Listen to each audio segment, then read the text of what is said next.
Caleb Rourke heard the scream before he saw her, and it cut through the Kansas heat like a knife.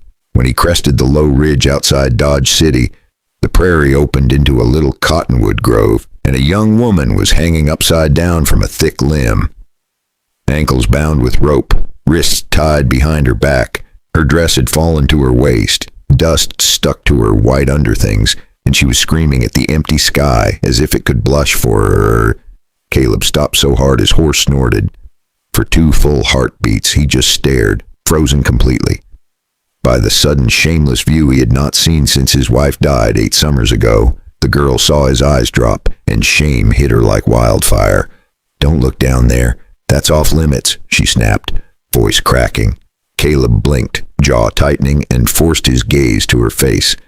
She looked about 22, freckled, sunburned, and furious that her rescue had witnessed her humiliation.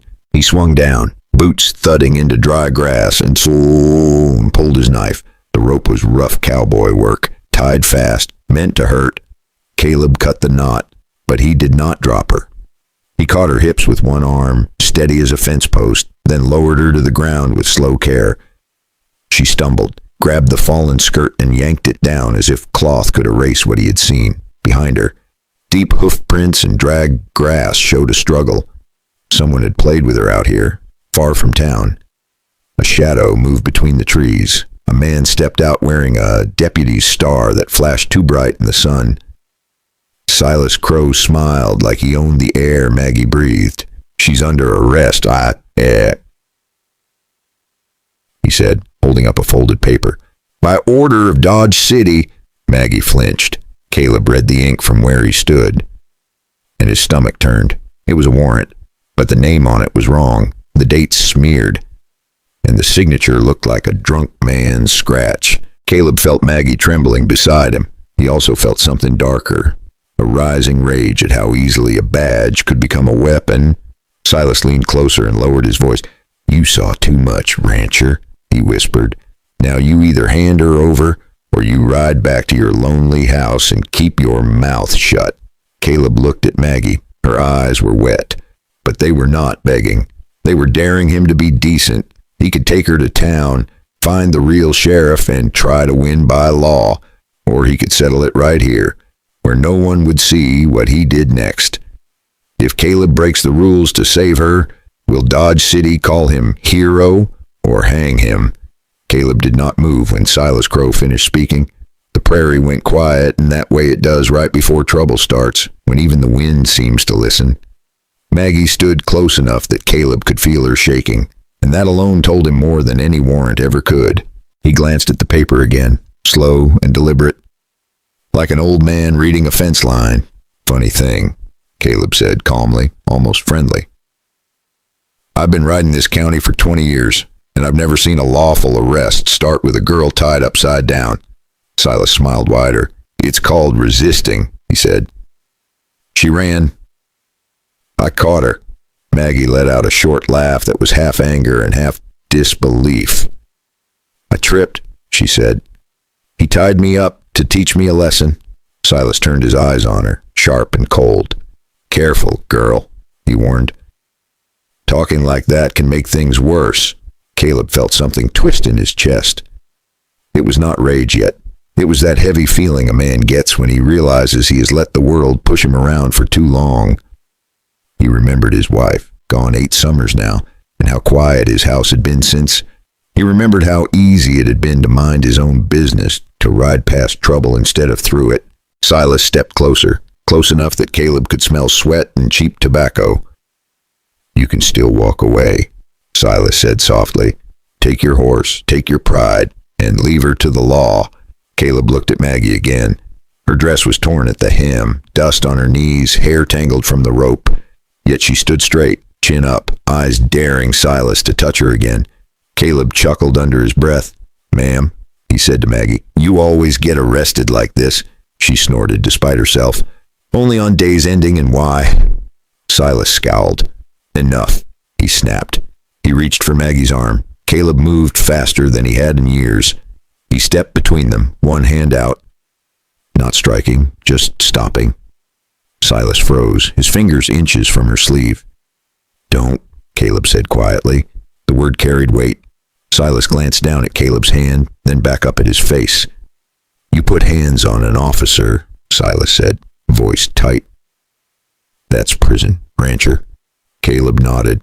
Maybe, he said, or maybe it's the last mistake you ever make.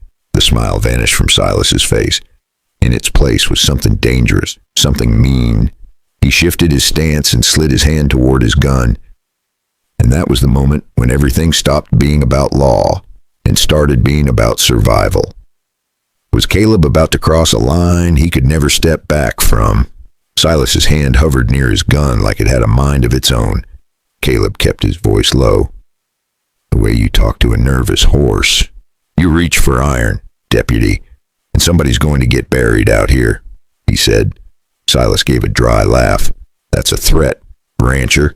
Caleb shrugged. It's a prediction. Maggie swallowed hard behind him.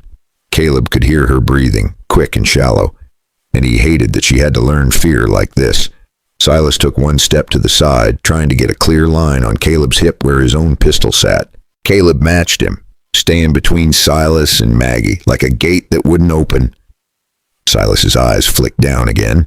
Then he did a sneaky little move, the kind men do when they think they're smarter than everyone else. He let the warrant paper fall, like it slipped from his fingers by accident. When Caleb's eyes dropped for a split second, Silas lunged, not with the gun. With his shoulder, he slammed into Caleb's chest and tried to drive him backward into Maggie. Dust jumped off the dry grass, and Caleb stumbled one step, boots skidding. And then old ranch strength took over. Caleb planted his heels and shoved back, hard. Silas lost balance and his hat flew off, spinning like a bad joke. Maggie gasped, then kicked Silas's fallen hat away without thinking. It rolled into a prickly patch of weeds. Caleb almost smiled at that. Even with his heart pounding, Silas saw it, and his face turned red. You little witch, he snapped at Maggie. He swung his arm toward her, not a fist, more like a slap meant to put her in her place. Caleb caught Silas's wrist midair. The grip was tight, not cruel, just final. Silas tried to jerk free. Caleb held on.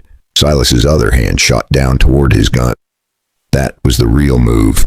That was the one that meant death. Caleb reacted without thinking. He twisted Silas's wrist inward, sharp and fast, and Silas grunted like a hog hitting a fence. The deputy's fingers opened. His gun stayed in the holster, but the message was clear. Caleb could stop him. Silas pulled back, eyes wide now, and for the first time he looked unsure. Then he smiled again, but it wasn't friendly. It was the smile of a man who knew exactly how to ruin your life in court. You just put hands on the law, Silas said, and I'm going to make you pay for it in Dodge City.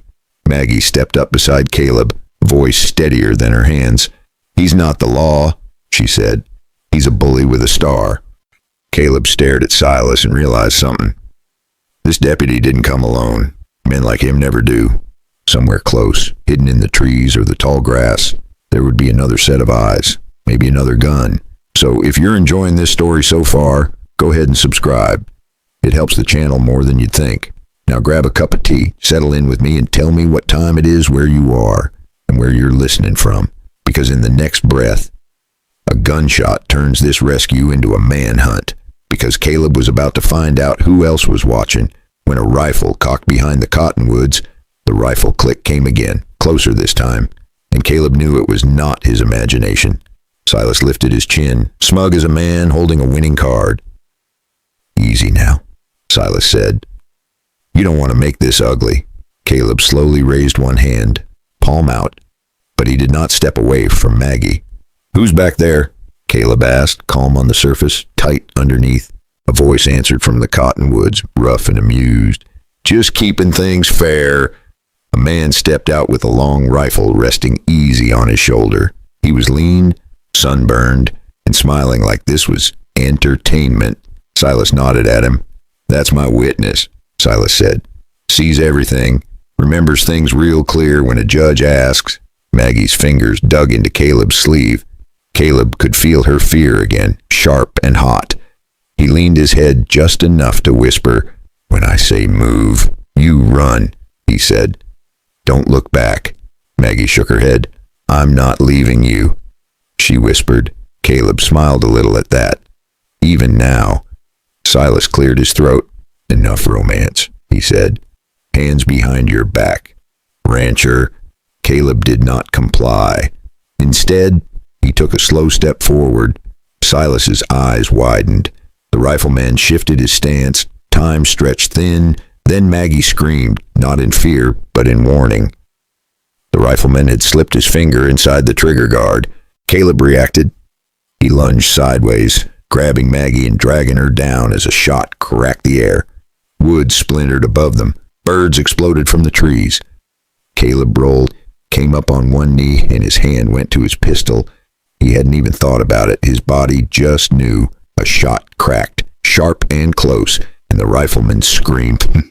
The bullet hit his hand, and he dropped the rifle like it burned him.